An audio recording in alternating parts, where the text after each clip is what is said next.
Yahweh Scale, everyone. Thank you for being here. I'm Sadie Hayes, director here at the Hodinöhsö Cultural Center. Everybody that's here in attendance, thank you for coming. Everyone online. There's going to be the presentation, of course, but those that are on the Zoom, feel free to put some questions in the chat for at the end. Seneca Media Communications is here. They're going to monitor that chat. I want to thank Seneca Media and Communications Center for coming here to do all this work for us. I also want to acknowledge Lisa George, Assistant Director, and Carson Redeye, Lead Cultural Interpreter, for setting things up and getting this whole event organized. So big thanks to those folks. Of course, thanks to the Seneca Nation Indians for supporting all these programs here that we have at the Cultural Center. So if you haven't had a chance to get a bite to eat or a drink, classroom, there's some food in there. So I think that covers the housekeeping stuff. So I'd like to, I'm actually excited about this, not because it has to do with, something close to our homes here, but I'm excited to welcome back Jare Cardinal, who's a former director of the Seneca-Iroquois National Museum. And a lot of the work that she did while at the museum, when it was at its old location, is still, stuff that we reference. I know I can speak for myself, for sure. Still reference the research and work that she's done, and it's been super valuable to not just us as staff, but other community members that come here to do research. So I want to thank her for that. Yes. And so, without further ado, Jare Cardinal. I'd like to thank the museum for inviting me to do this. It's been a project I've been working on for about 3 years, and probably will be working on it for another 20. Like you said, I worked here for several years and moved on and worked for the Hodinöhsö Environmental Task Force and a few other jobs, and the city asked me if I would come and take on the Rail Museum because it was sort of not doing well. And so I did, foolishly, because I retire. And when I first went there, they had a lot of just stuff. I'm not a railroad person, I don't know what this stuff is. And so I started sorting through things. There was one small display on Seneca's on the railroad. I heard that. It just basically was pictures and a book called The American Heritage of North American Indians. That was their display. What they did tell me is that there was a engineer that worked for the B&O, first the BRNP, named Hawley Pierce, and that one of his engines that he drove was still in existence, and they had been trying to get it. So that's all I knew about railroads and the Senecas. So I started to wanting to know a little bit more. Who are these Senecas that worked on the railroad? What was the circumstances? How much did they make? Did they run in family lines? All these things. So the first thing I do is family, looking at family genealogy. And I found out that the annuity records don't tell you what people did for a living. So I went to the census records. And the first census record I could find anything was 1900. There may be 2 people, and they didn't work on any of the prime railroads. They worked on lumber railroads. Back before the railroads we remember, the Pennsylvania, the Erie, and the B&O, there were a lot of small lumber railroads, especially out Quaker Bridge area, and they hauled a lot of lumber to various markets. And so they once in a while would hire Senecas, not to run the trains, but to set the track. They were called section men, sometimes track men, or just laborer, which doesn't tell you much about them. So I was able to find them, and I went through every census that was available, both New York State and federal, between 1900 and 1950. And just jotted down names that they were Senecas. Sometimes they listed as white, which I thought was interesting, depending where they lived in the community. And sometimes you find in the records they're listed as black, which I thought, those are generally World War I or II records, where you find someone that worked on the Seneca that worked on the railroad, they'll list him as black, which I thought was also interesting. So that, of course, diverts me to other things, and that's why it's taken me so long to put this stuff together. But I brought a book. After my presentation, you're welcome to look at it. I have 300 and some names I've found so far. Every time I think I found everyone, I find a document and go, oh, here's another one.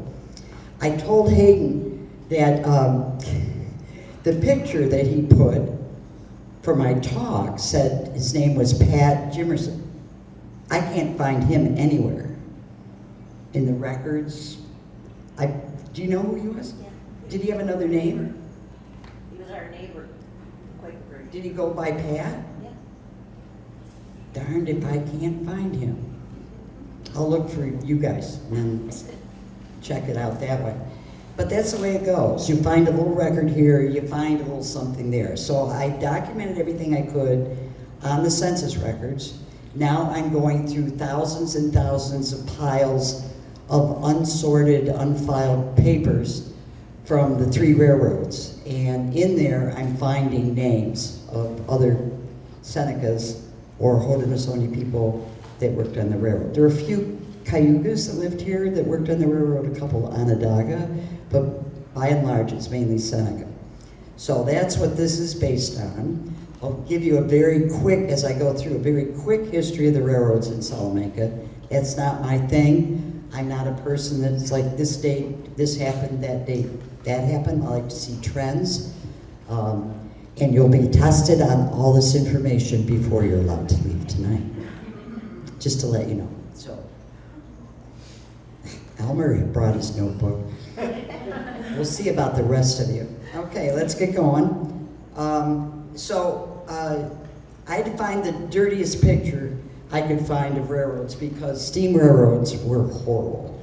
And this is a picture of the Erie Railroad looking from West State Street down to the south. And you'll see the little church there? That's on river, just to give you a sense of location. Of course, I have to find the button. They didn't teach me this in school.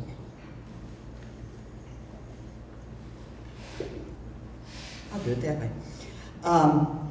So there are 3 railroads that helped shape the history of Salamanca, because the city of Salamanca would not be here if it were not for railroads.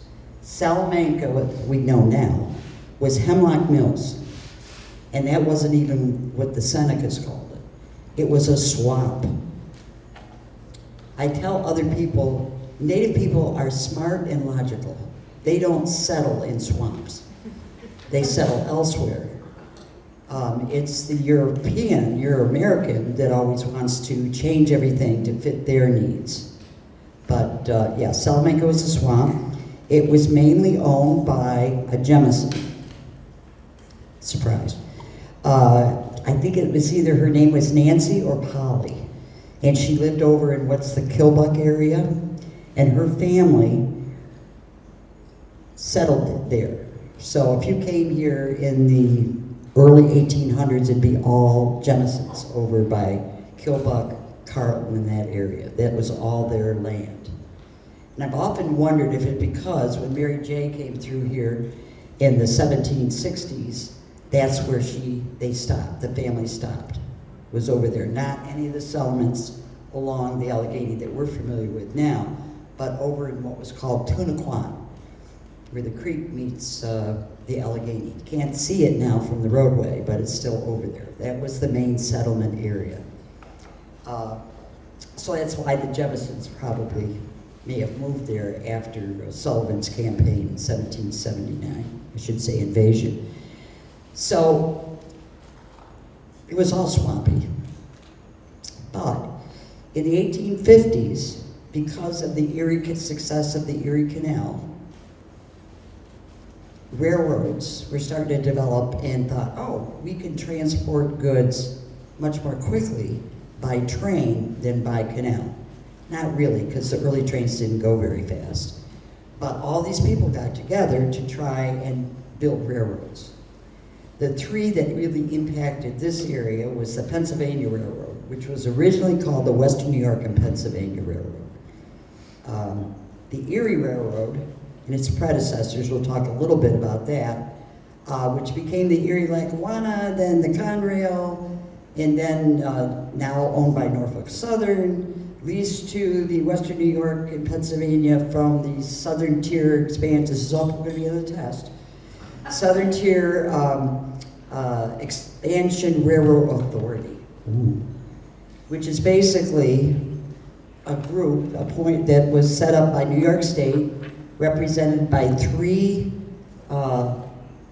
people that are appointed from 6 different counties, and the Senecas are allowed to put one representative, but the Seneca doesn't have any voting power on the board. Sound typical? Yes. Trying to change that.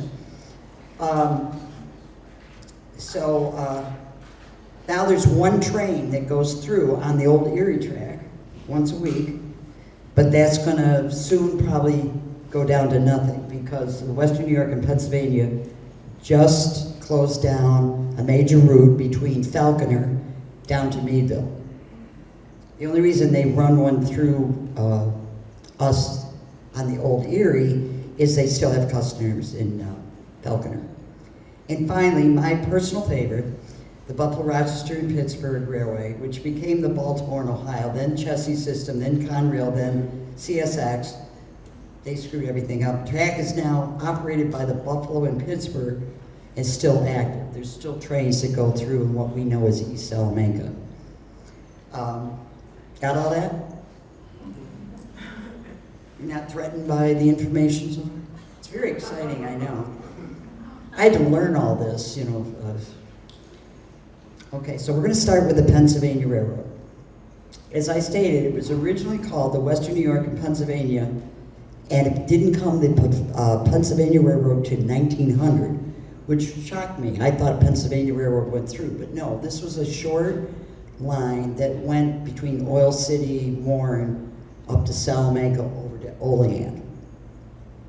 And then finally, the Pennsylvania Railroad, the big one, federal, took over in 1900.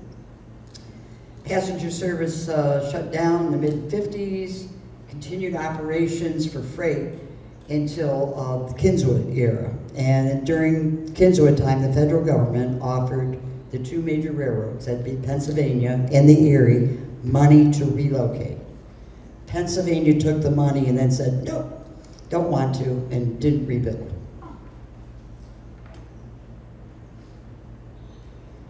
Can you see that okay? That's pretty good. You're probably familiar with it anyway. It's the 1890 map that was done. A map was done for each territory at that time. This shows Salamanca, and you can see, hope you can all hear me. You'll see the one come down, that's the Atlantic and Great Western. Here's the Western New York and Pennsylvania. On the east side of the river, you got the New York and Erie Western that goes up through Salamanca North, and then you have the BR&P, which goes through what's now West Salamanca down through Carlton, down and ends up in Bradford and south.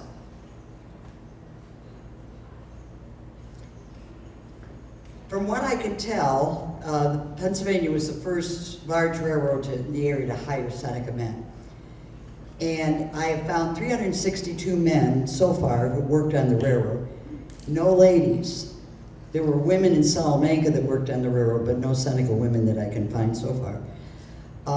Found at least 90 worked on the Pennsylvania Railroad. Included 74 laborers, trackmen, section men. They were the ones that laid the track and maintained the track.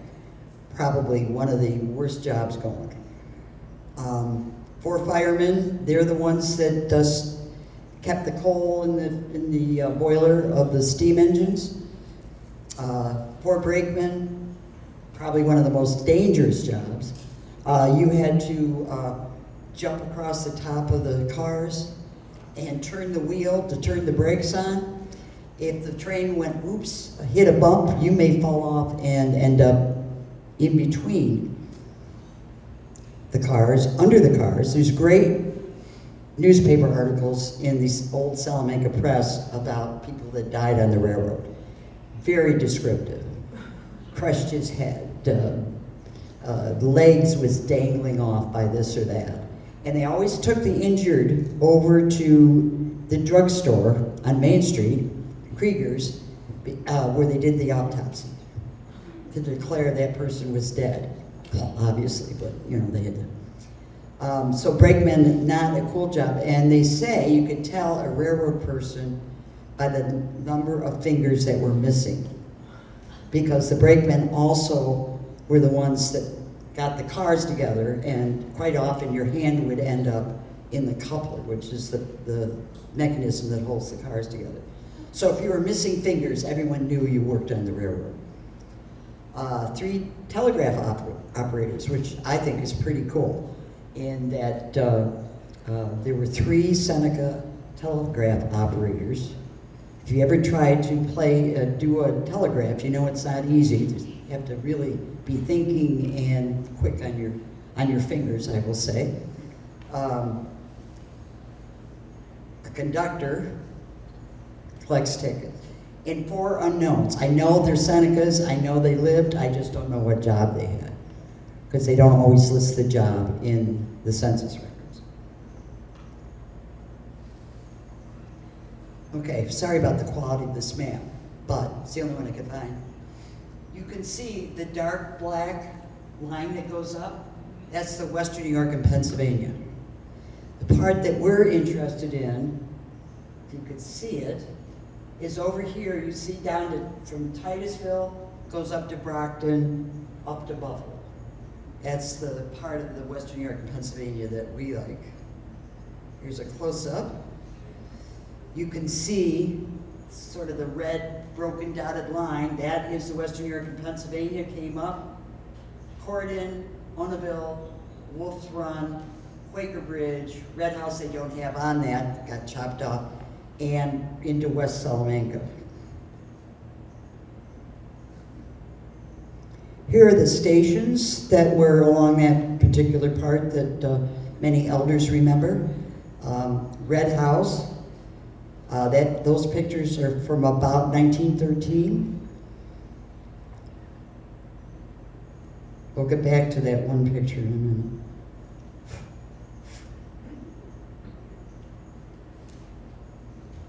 Yep.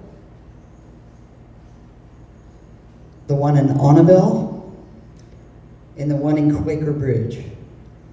Most people remember the Quaker Bridge station, but they all closed down when Kinzua started. In fact, they closed down earlier than that.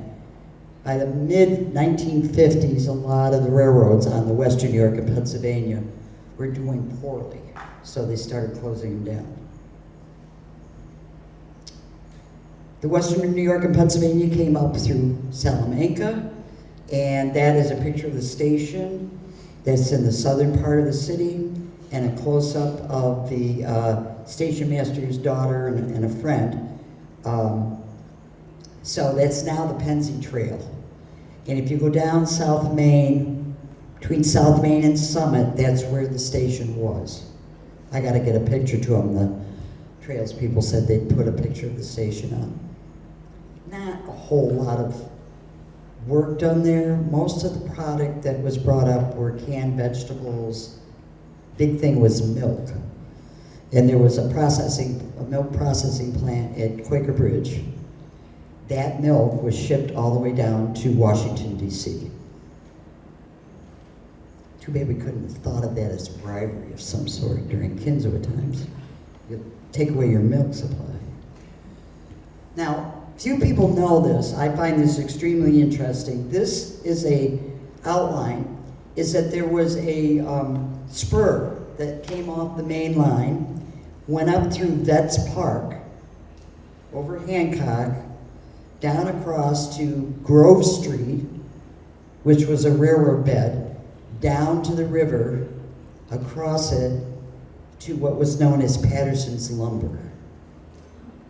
And it was very active for a while. The big controversy, was there a bridge or did they float the logs along? But I found some maps that definitely show there was a wooden bridge. So if you go driving up around, well, I don't know, with all the new stuff that's going on in Betts Park, whether you can still see it, you can see going across Hancock where the rail bed was.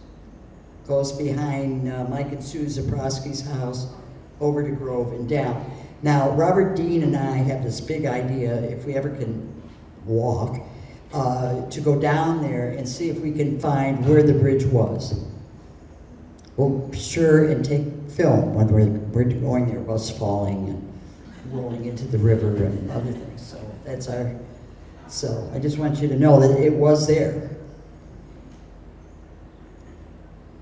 I'm going to go back to Quaker Bridge. Did I miss one? Yes. Hello. Okay. I'm going to go to Red House first. The reason I like this picture is the guy on your far left looks to be Seneca, and I think his name was Arthur Kinzua.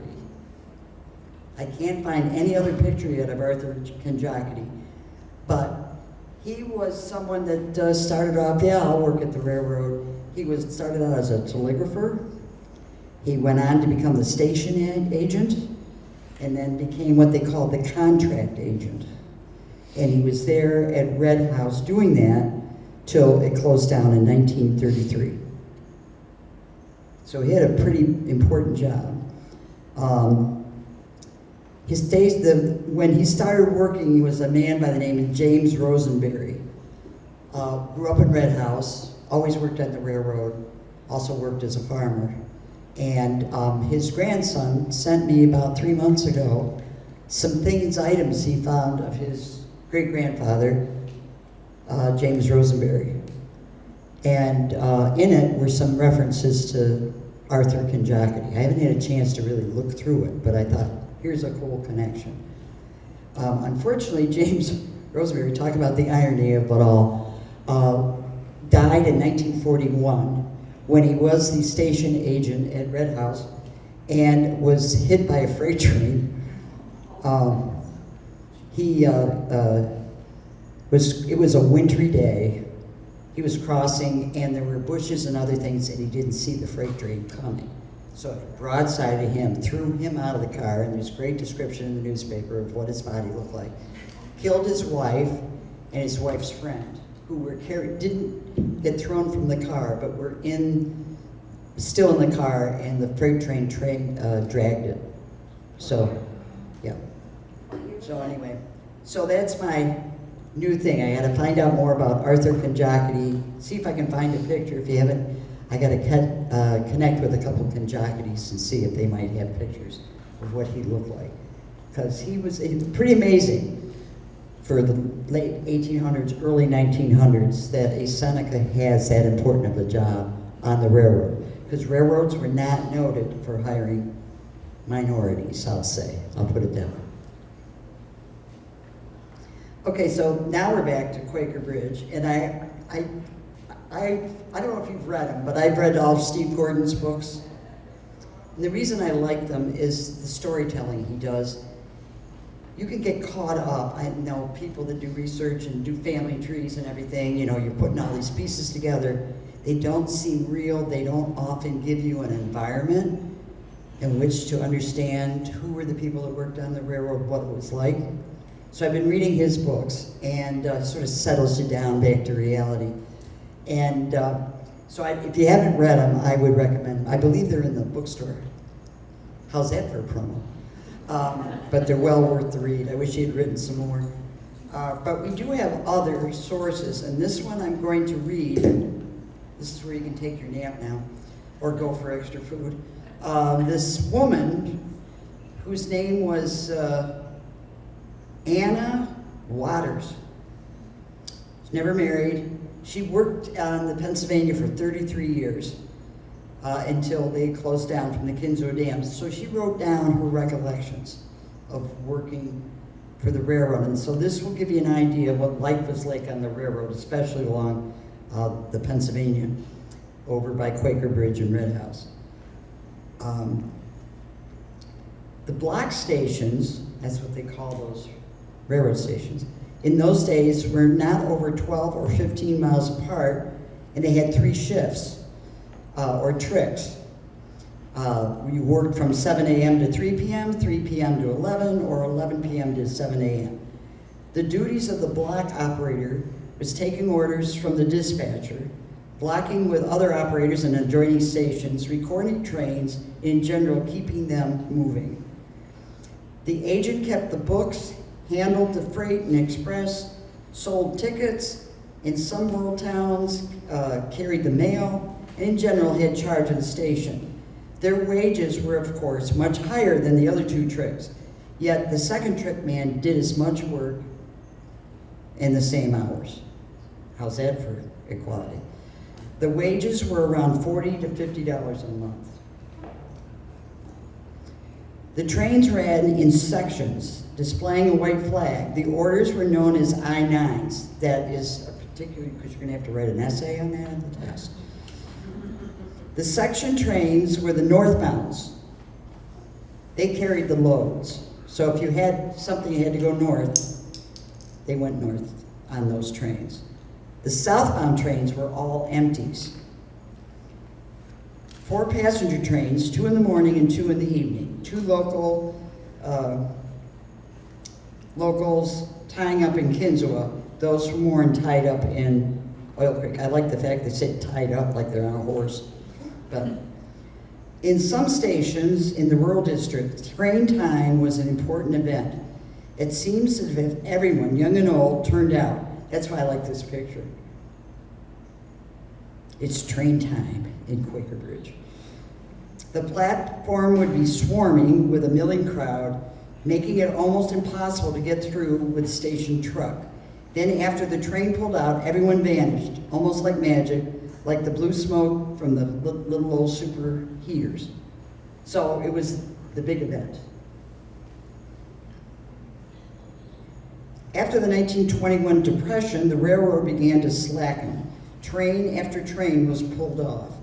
The pay trains, some locals, the Warren turn, then again it picked up, and the freight made longer trips. Buffalo became the main center. Then again, business dropped off. The passenger trains were pulled off, using the local for that service. Finally, that too was abolished, leaving no passenger service to the rural district on the Salamanca branch. Block offices closed.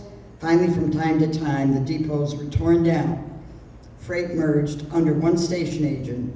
The position of operator lost its glory. So it'd be manned pretty much by one person. Now, the thing I thought interesting, and maybe some of you people know what happened, I found this statement that the Seneca Nation purchased the wood depot at Quaker Bridge for $1.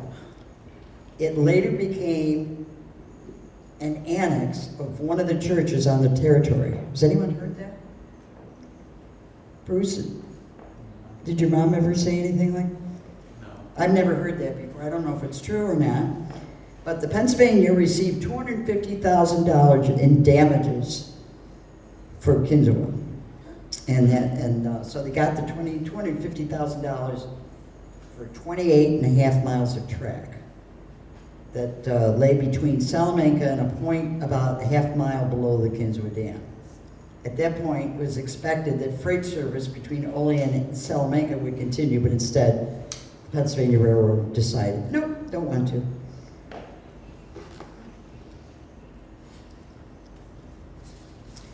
Now, what I've done,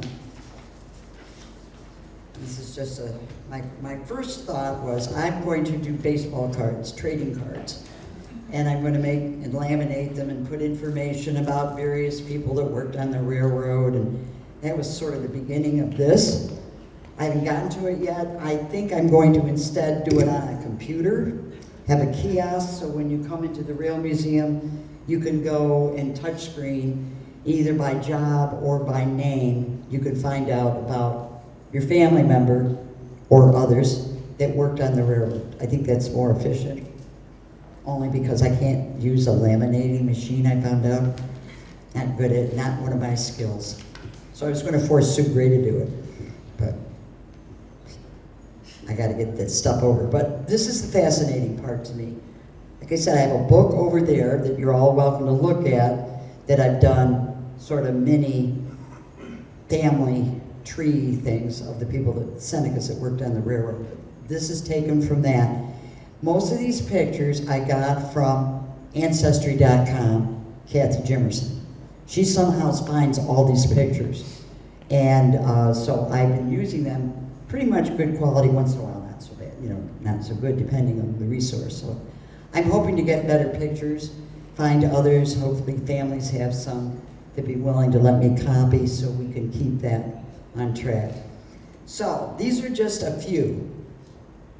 I don't mean to leave any family out.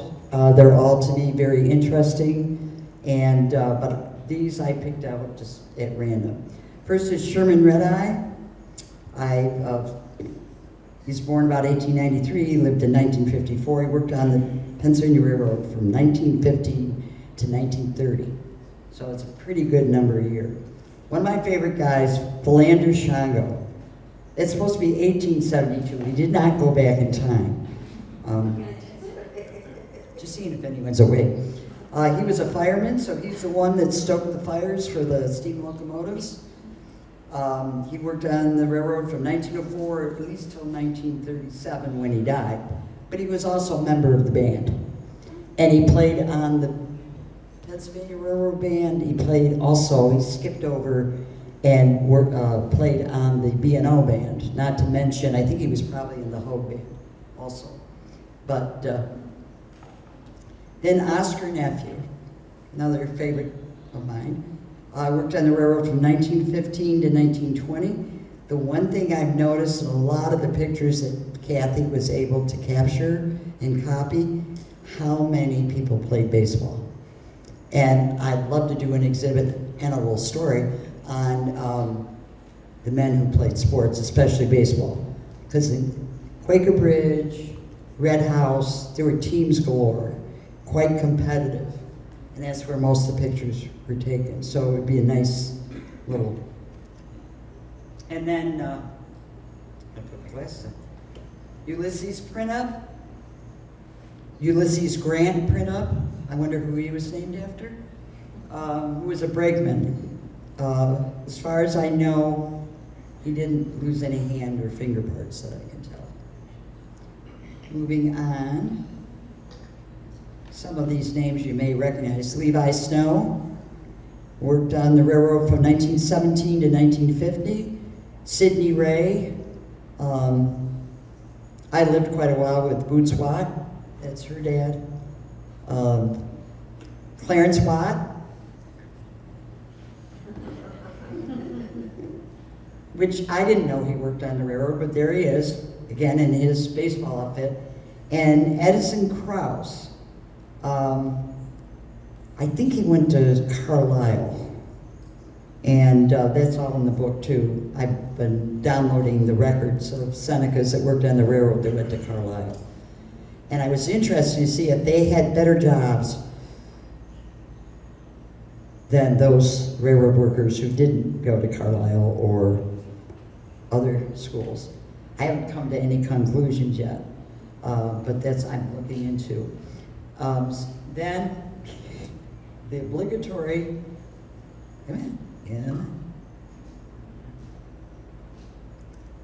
railroad wrecks. The Pennsylvania Railroad along the Allegany was known for its spectacular wrecks. They were going on all the time. Because they built the track so close to the river, and if it was bad weather or some of the riverbed bank was slipping or whatever, off it'd go. So this one, I just picked one out because I could identify the time period. It happened on Easter Sunday at Wolf's Run. But most of the pictures that you see of train wrecks look like this. It's a huge machine that slips and it's going to be a force to reckon with, and it would take days and days and days to get them out. Now I put on here, what about the lima beans? When I lived with Boots, she kept talking about her dad worked on the railroad. I said, oh, what was that like? She didn't remember. The one thing she remembered was in one of the wrecks, Her dad came running home and said, I want all of you to go out and get all the cans of lima beans you can from that wreck. And that's what they did. And Boots said she could never eat a lima bean after that time. So I had to add that in her memory. Okay, now on to, come on. The main railroad that everyone remembers, and that's the Erie. The yard was huge, probably the biggest yard in Salamanca. It went from along Main Street all the way up to West State Street and down at least a mile towards West Salamanca. It was filthy, it was smoky, it was horrible.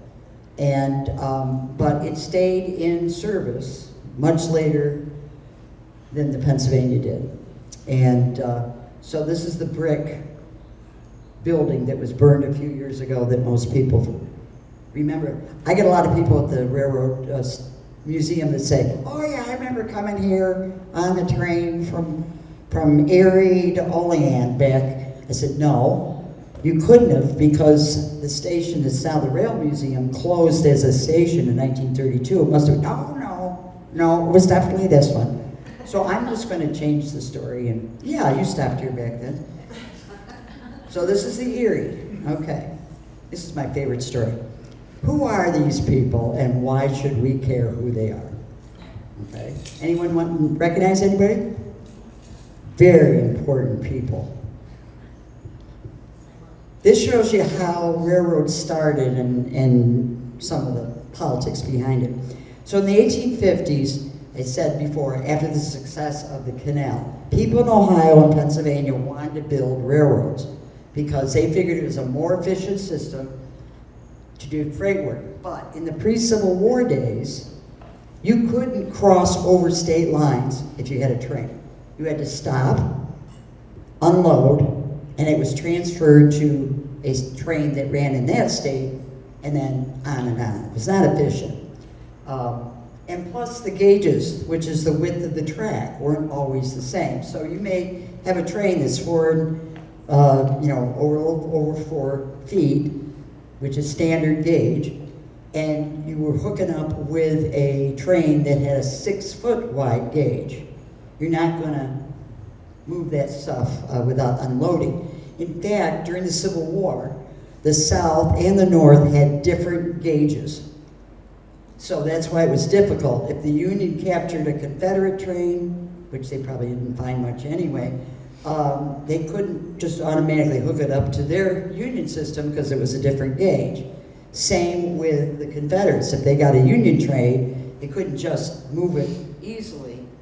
They had to unload everything. So along the mid-50s, all these entrepreneurs decided, oh, I want to own a railroad. And so they were competing with each other to try and get a small piece of track between Meadville and Dunkirk, or Meadville and Cleveland, or a variety of them. Well, it was also a time of depression for the United States, so there wasn't a whole lot of money that people were willing to invest in this crazy scheme. So they had to go overseas. The people at the Atlantic and Great Western of New York, in order to compete with its rival, the Atlantic and Great Western in New York, that's how weird things were, went to England, where there's an entrepreneur and broker named James McHenry, the first guy on your left. He was quite an interesting character, not perfectly honest. He raised a lot of money for railroads in the United States, but kept most of it, and said, oh yeah, I gotta get a little bit more. Anyway, he had a friend in France who was having an affair with the next person, Queen Isabella II of Spain. And if you want some nightly entertainment, go on Wikipedia and look up Queen Isabella II of Spain. Quite an interesting woman. I think she had affairs with just about everybody. She was dethroned and brought back, and all sorts of stuff. Died of some terrible disease she probably caught from somebody. So anyway, so it's Queen Isabella. It's a cartoon character, characteristic of Queen Isabella II of Spain. To the next person. She went to the president of the Bank of Spain and said, invest in this. And that man's name was Jose Salamanca. Most people that come to the Railroad Museum assume Salamanca is a Seneca word. I want to make up something. I really do, but that would be dishonest. But I might at some point if I get really bored of what Salamanca in Seneca really means. So anyway, that's a stamp, and then that's what the lovely Jose looked like in his younger years, quite dashing.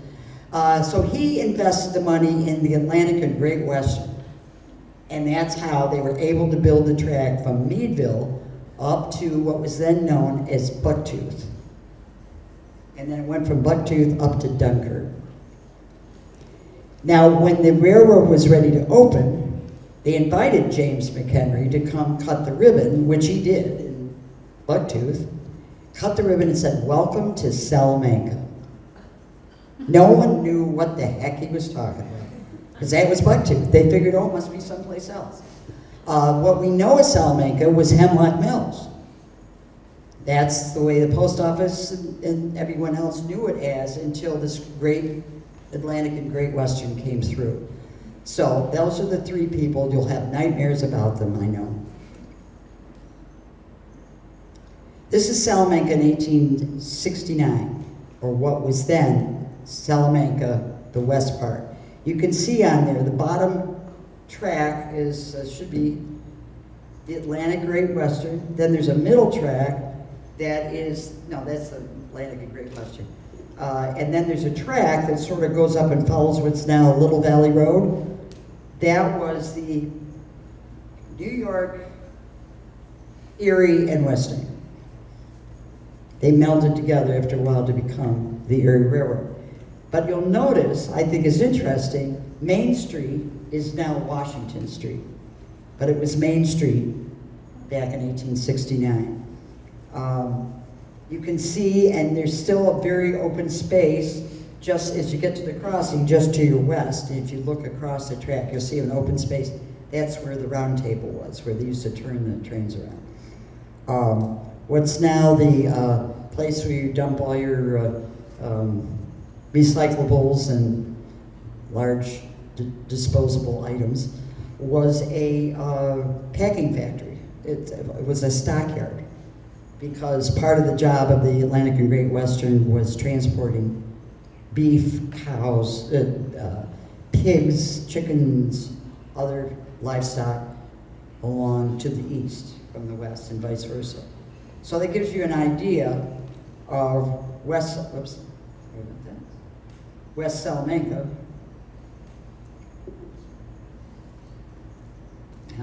Now, supposedly in West Salamanca, there was on the top picture this station. That's another trip that Robert Dean and I have planned to take for about 12 years of finding where that was. All the description says is that it was close to where Little Valley Creek met the Allegany. If anyone wants to join us in an exciting scavenger hunt, we have to do it late fall or early spring. As I said, Bucktooth in 1862 was renamed Salamanca, and the New York and Erie, which was that one that goes up towards Little Valley, that opened in 1851. It went from the Hudson River to Dunkirk. Construction on the Atlantic and Great Western began in 1861 and was completed in 1864. So that's when it first came to what's then was called Salamanca. Okay, here's another one of those things that you're going to be closely questioned on. This I still don't understand, but this is how railroads run. The A&GW leased its track to the Erie Railroad in 1874, and by 1880, when the AG&W, under foreclosure, sold its interest to the New York, Pennsylvania, and Ohio Railroad, which the Erie leased and operated. It remained that way until 1941, when the deed was conveyed to the trustees of the reorganized Erie Railroad. That's the other thing I find. Every few years they reorganize because they run out of money. The NAGPRA, as it was called, that's the New York, Pennsylvania, and Ohio, dissolved in 1942.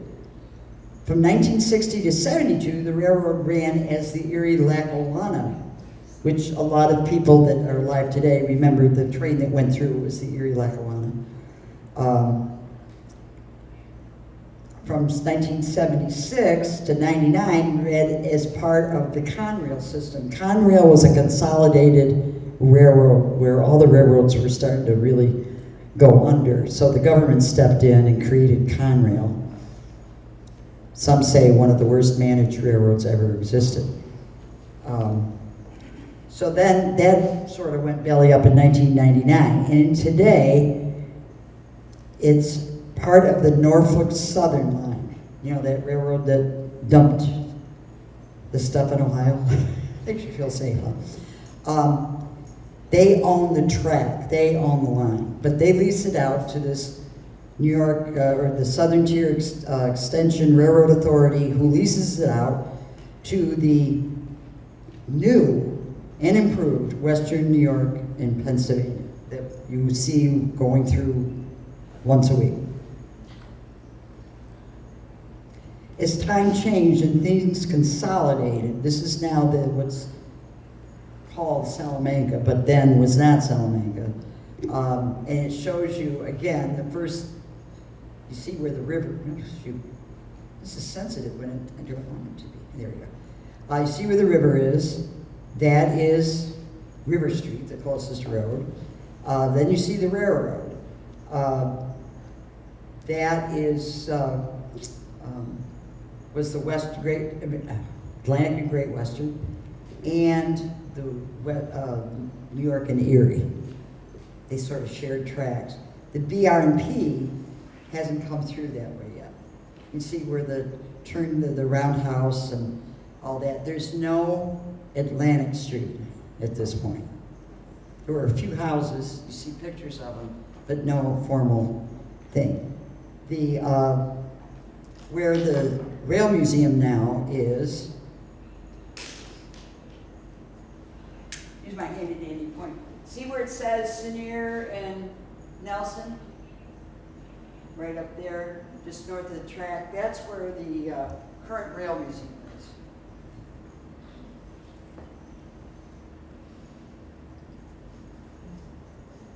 The roadways haven't changed that dramatically. It's just the number of houses and how it's developed through time has. Okay, this is looking from north to south along Main Street in 1882. This is Salamanca. In the front, on your right, is the Erie Railroad. And you'll see there's no underpasses. There was originally a level grading that went across what was then Main Street. It wasn't until they put a trolley system in the early 1900s, they dug the underpasses. And so when you go up Main Street, you go under the underpasses. That's because of the trolley, the interurban that was very big here in Salamanca. Connected you to Olean, Bradford, other fine places that you'd want to go. But I like this picture, and if you ever get to the Historical Society on Main Street, they blew it up and really did a nice job of restoring the picture. You can see it better. And just across, just to the south of where you see the station and stuff, that was wild Atlantic Avenue, and it was wild. So I mentioned to you that it was swampy there, and the Erie built this station, but people complained it was too horrible, so they built this in 1874. I'm not sure, I don't see a picture of what the original station looked like, but I don't think this is a great improvement. This is called the wind splitter. And they called it supposedly because they had this two-story main part where the offices were, and then you can see in the second picture they had a long set of a building where all the other fun stuff happened. This is the Erie Railroad yard in 1898. It went almost all the way to, if you take West State Street, and there's that Y, Part of it goes up to Little Valley, part of it goes to West Salamanca. That's how far the railroad yard was. And it went between West State Street and what's known as Atlantic. So it was a huge operation. You could sort of see a little dirt path just to the sort of right of the railroad cars. That's State Street, later to become West State Street. And if it's bigger, you could look and see where Erie went up and where Newton went up off of it. There's a couple of pictures from the 1940s to show you what the yard looked like. Again, I just put it in. You can see the smoke all the way off in the distance over there towards West Salamanca. So. All right, so this is my first introduction to Seneca workers on the railroads, these two pictures. All it said in this picture, some section hands, including unidentified Senecas. So I've blown this up. I'm trying to figure out, I haven't been able to identify anybody yet. But then you have other more recent pictures, like the one on the right, where you have from left to right, Ernie Crow, Lester Jimerson, Leslie Williams, and Alan John. So whenever I run into that that's identified, immediately start going through the census to find out who they are, what they did. Of the 362 Senecas that worked on the railroad, approximately 46%, showing off my math skills here, 167 worked on the Erie or later Erie-Lackawanna, some on Conrail, including 91 trackmen, 7 section hands, 12 laborers, 5 section foremen, 4 firemen, 1 baggage man, 1 conductor, 1 crane operator, 1 newsboy, 1 signalman, 1 electrician, and 37 that I don't know what they did. But most all of them, as you can see, were trackmen. Those are the guys that laid the track, the hard work. So I also found this picture in this Rail Museum archives because it's showing them putting track down, relaying some track so they could bring in the boxcars and cabooses and stuff.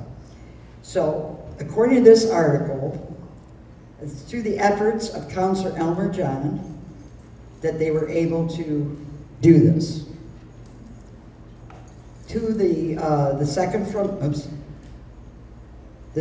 from your left is Leonard Redeye, who was very involved with the Rail Museum when it first started. Yes, He was one of the board members. And then, I don't know if Randy's online. Then there's Gooby, his uncle, who is Robert Biscup, is shown in there. I'm not sure, it mentions Spencer, I think Jimerson. Yeah, I'm assuming that's the guy on the right. Am I correct? Cool. So they were all involved in getting the Rail Museum going. It wouldn't have happened without them. You don't get enough credit for it. In fact, if we're able to get the line down that we need to do an excursion train, I want to call it the Red Eye.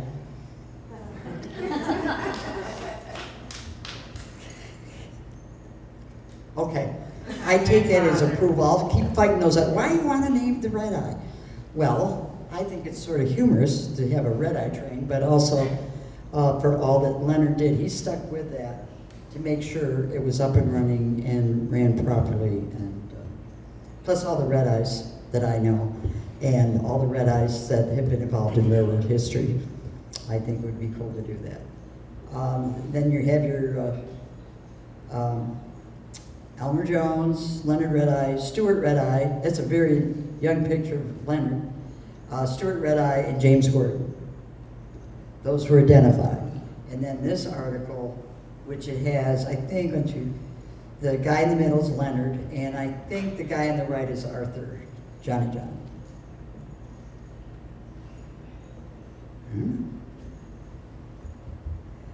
I found this article in the newspaper.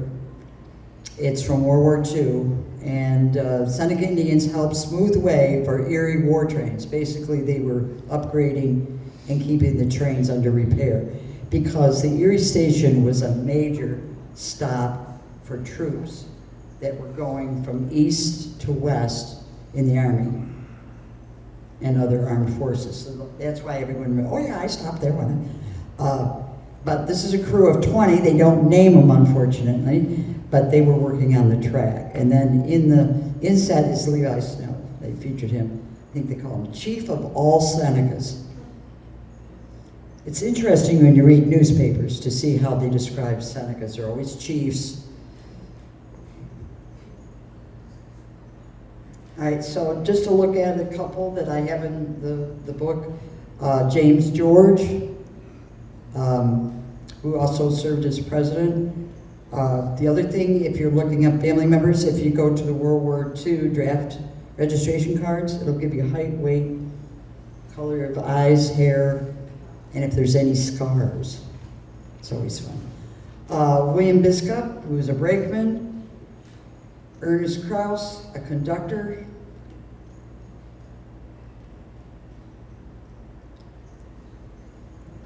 William Bomberry, everyone seems to know him.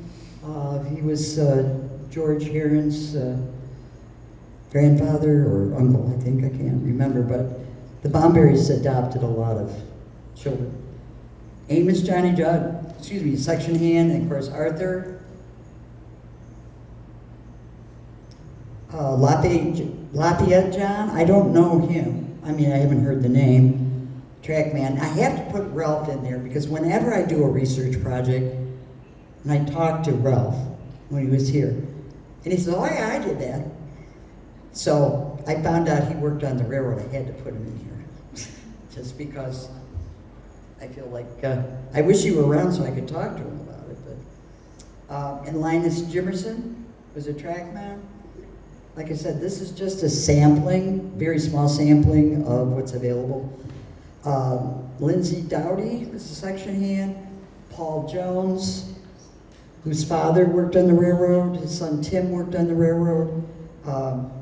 We in fact have his passes, his railroad passes in the collection. Leonard Redeye. He actually was probably one of the most successful on the Senecas on the Erie. He didn't get to be a railroad engineer or anything, but he did become a major foreman, and they moved him to Hornell, which was the center of the Erie Railroad for the Western District, where he was a foreman of all section hands. So, and then Corny Abrams Jr. was a signalman. But a lot of them, you see, served on council, served as president of the nation, all sorts of things. They earned a living. They didn't, most cases, spend their entire lives working on the railroad. Some went into ironwork afterwards, some worked maybe 5 or 6 months and then went somewhere else and then came back. It wasn't for most a steady, permanent job. Okay, and finally, yay, the Buffalo, Rochester, and Pittsburgh Railway, which became the B&O, this is much simpler, became the B&O, became the Chessie, and CSX. That station is still in existence over in what's now East Salamanca. It's being held up by trees, but it's still standing. The museum, which is on Main Street, was the downtown station. Opened in 1912, a year before this one, and stayed open huge amount of time, 20 years. In 1932, the BR&P went bankrupt and sold out to the B&O. The B&O decided they didn't want a downtown station, so they closed the station. 20-year reign, but they still used the freight house and the tracks because of all the industry, mainly furniture factories, on Rochester Street. So that still was active. The freight house was still operational, but the museum, what's now the museum, closed. Before it was the BR&P, it was the state, Rochester and State Line Railroad. And it went from, obviously, the state line in Pennsylvania up to Rochester. The BR&P hauled coal from Pennsylvania, went up, and at Ashford, one split and went to Rochester, the other split and went to Buffalo. So it delivered coal that fueled the industry of both Buffalo and Rochester for many years. Then they would haul it down to Lake Ontario at Charlotte and ship it across to Canada, which also used the coal for industry. So the BRP was very, very successful. It was a grand scale. They put all their money into fine service, safety. They were always on time. Where the rumor was, and the joke, is the Erie was never on time. Okay, this is a quick picture of the Y that goes up and shows you where the railroads went from Salamanca. It also went to Carl, which I call the Wild Town. Because if you read newspapers, murders, people beating people up over the head, drunks, you name it, it happened in Carlton. Which if you go by today, I'm still amazed because what's there? It's sort of funny, but it was a major station for both the Erie and the BRP. And the two bridges, the double bridge there, shows you part of it, but the BRP went on top of the bridge, the Erie went under, and it's still there. You can still see the two bridges. The main reason Carlton became the Wild Town, it was also the possibility it was going to be the major refinery for the oil and gas that was found throughout Chipmunk on down to Bradford and Limestone. And in fact, Willie Hogue, I remember seeing this in the records, probably still at the museum, he would buy up a lot of land along the river in anticipation that new railroad lines would go in. He didn't always put it in his name. A lot of times he put it in his wife's name. And as it happened, and Carlton was really in the running for this. Imagine that. Bradford, because of the banking system in Pennsylvania, was able to come up with more money. And that's how the refinery was built in Bradford, not in Carlton. Just think of all the fun they could have had in Carlton, the big city. So every time I drive down through, just because I'm trying to imagine what it looked like, a big city, but it was a lumber town, and that's where the railroads first picked up lumber. There was also a huge amount of hemlock in this whole region, and hemlock is used in tanning.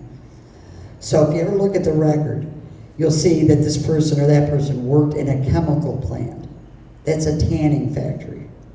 And they bring hemlock down and process it and ship it out for tanning at other tanneries. So that's what the chemicals were. You can see in this horribly fuzzy map, it went down from Carlton down to Bradford. If you follow 219, you're following the adjacent road to the BRP that's now the B&P. I'll just bring this up. This is another story that I'm pursuing. Salamanca, Bradford, and Olean were called Little Chicago. That's because the bootlegging in this region was top-notch. I'm suspicious that they transported some of that on the BRP up from Bradford to East Salamanca. But the other thing that I found in reading articles is if you worked for these fine people, bootleggers in Bradford, they didn't like what you wanted, they would take you on a little ride. And you would drive up what's now pretty much 219. And then you'd stop, and oh my, what happened? Well,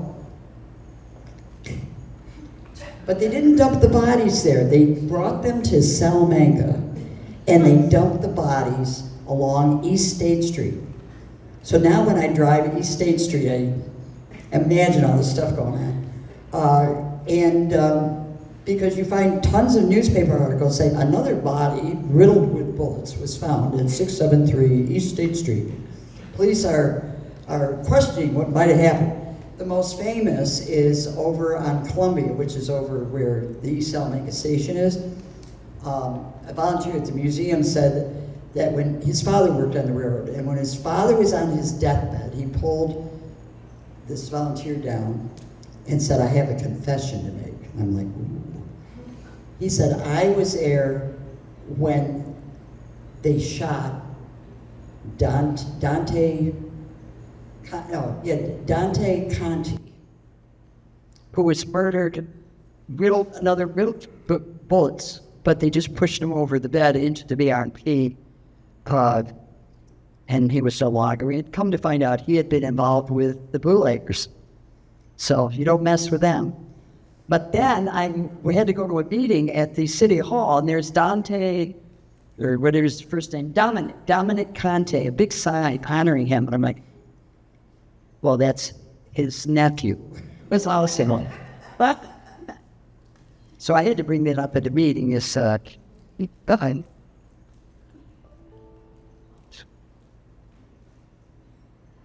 Do I blow up now? Self-destruct. So anyway, Salamanca was a lively place, and I'm sure everyone I talked to said, "Oh yeah, my grandma had a speakeasy in the bottom, in the basement." And the Dudley was the hot spot in Salamanca for all the railroad workers and all their entertainment, whether it was drinking, playing cards, or meeting with the fine ladies. So I want to make the Dudley into a 1920s restaurant. It was themes. And then we could do a bootleg trail guide. Not only where the bodies were dumped, but where what they called disorderly houses, which were bordellos, but they called them in the newspaper disorderly ladies and disorderly houses. It was all come through some method. Okay. This is where I go in. I tap, not quite good, tap pretty. But anyway, so that's the BRP. What is basically next is a few people that worked on the railroad for the B&P, including, this was a surprise to me, Robert Hope. Retired from the railroad. I didn't realize that. I don't know what he did on the railroad. It just said that he got retirement. Watson Pierce was another one. And in 1952, in October, the Baltimore, Ohio featured the Senecas who worked on the railroad in Salamanca. Here's the cover.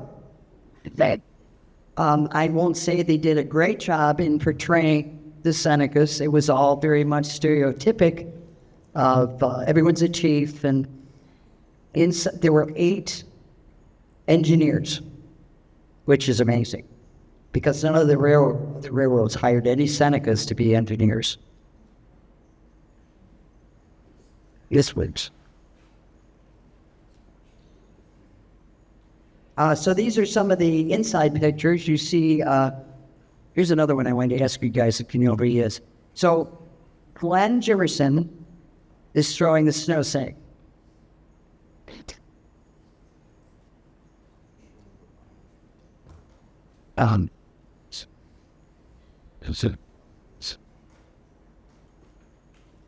Hayden is doing magic. Means exactly the day, but it's for now. See? Okay. Did you catch all that? That was quick. It was like those little flip cards. Yeah, it's like that. All right, so they show Glenn Jimerson, and it says, Wilson Johns, ancient man of the tribe, is showing them how to do it.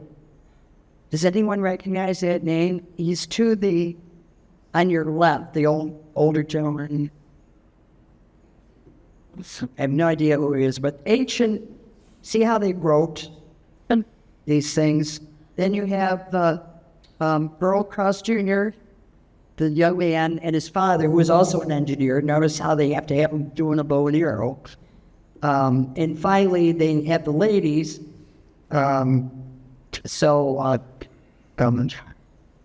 couple of my grandchildren of Watson Pierce, and a few others. So there's maybe 10 pictures in that lovely article.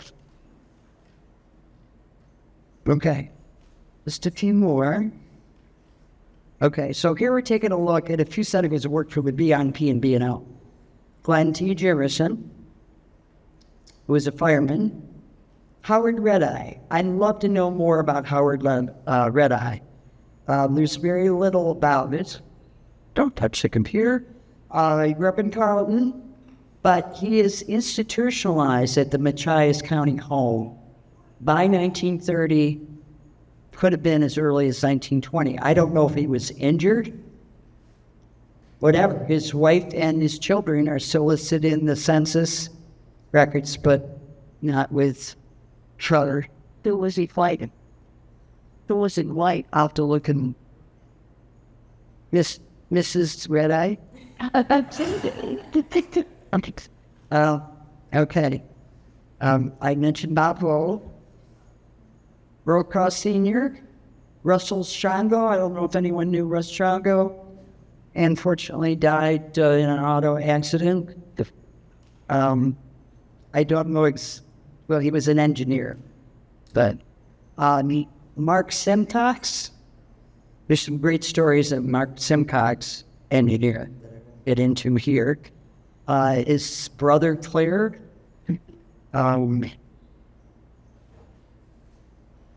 Brighthouse. Watson Pierce, engineer. Paul Pierce, Ed's son, Kathy's father. I had to put it in there. And again, if you look in the census records from 1940, for 1940, it'll tell you how much money they made, for how many weeks they worked.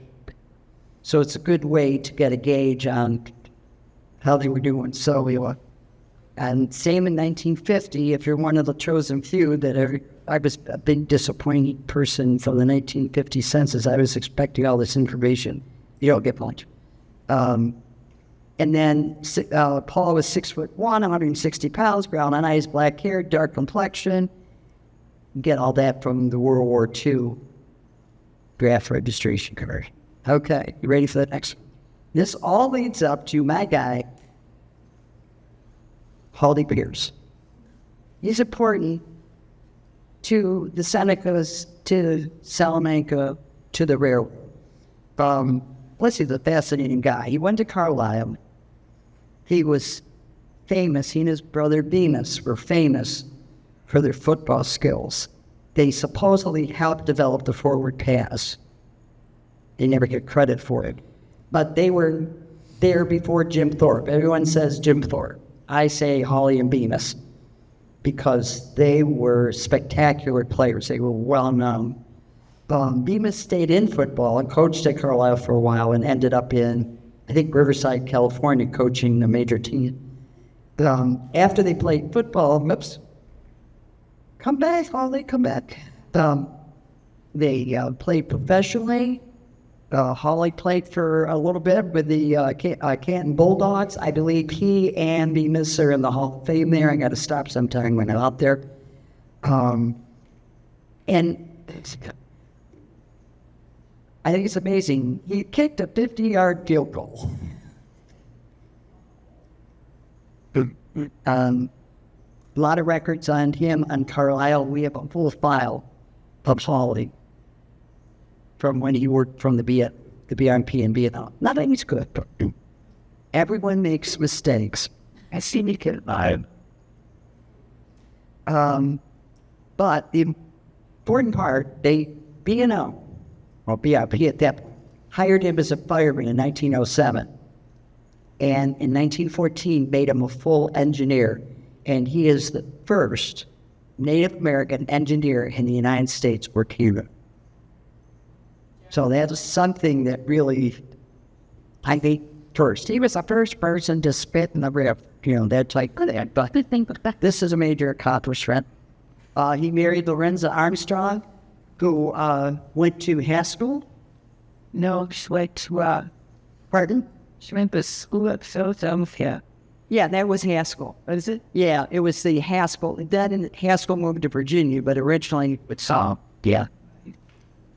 yeah, I got confused by that too. But it was called the Lincoln Institute, I think. Yeah. So anyway, and I love these brothers because they're very remarkable. They're all athletes. You asked who the names were. You couldn't remember them. I couldn't, but I found it here. So there was Jare, Frank, and Tom. They were well-known runners. And in fact, Frank was the first Native American to compete for the U.S. in the Olympic Games, 1904. That's pretty amazing how he got from... I don't think he went to Carlisle. So I don't know exactly. I got to find out the pathway he went from Cattaraugus territory to the Olympics. And Holly and Beavis, they both played baseball. They both were exceptional football players. And this is so ironic, another art. So what happened to poor Thomas?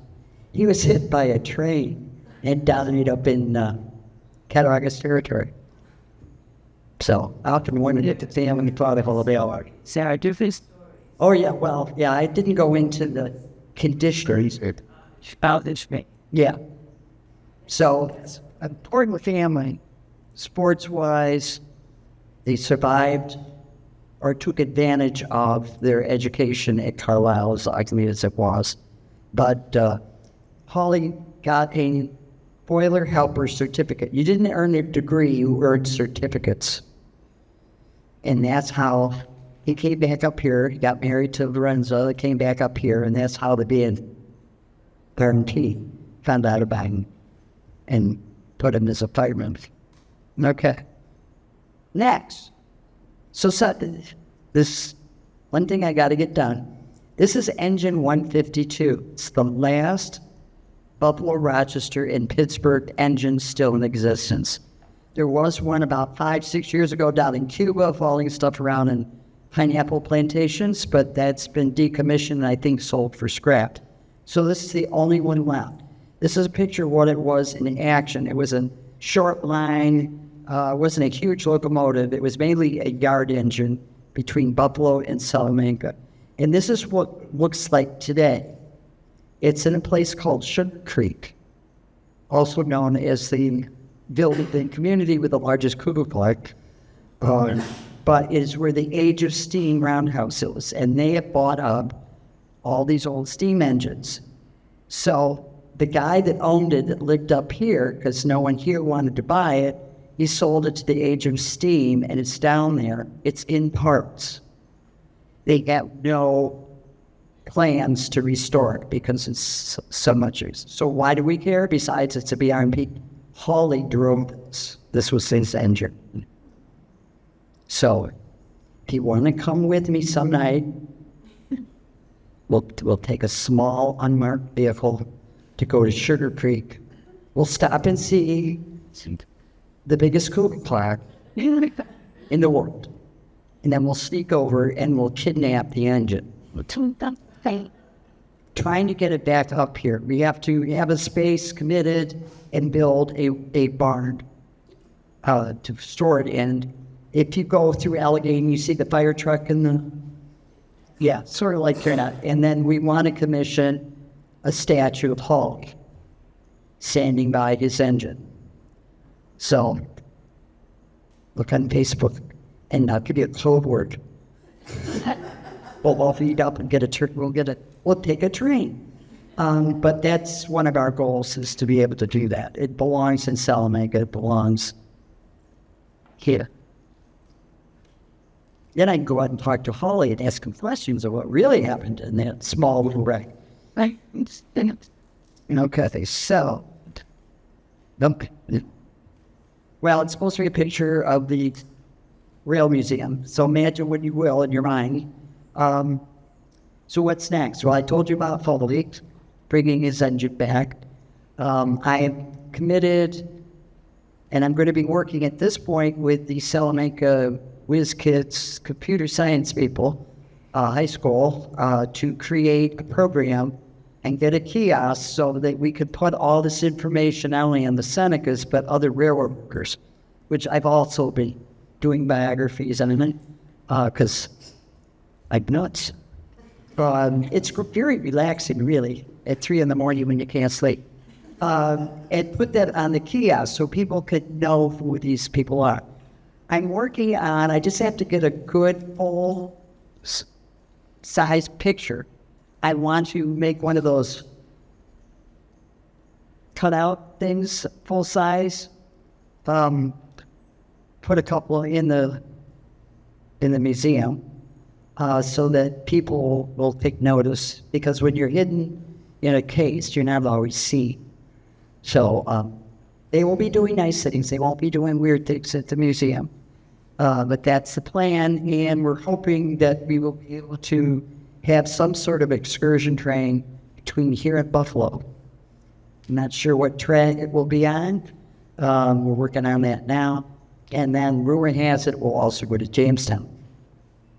And if that works out, even though I get feelings on both sides about the new Bills Stadium, supposedly we might be doing excursion trains between here and the Bills games.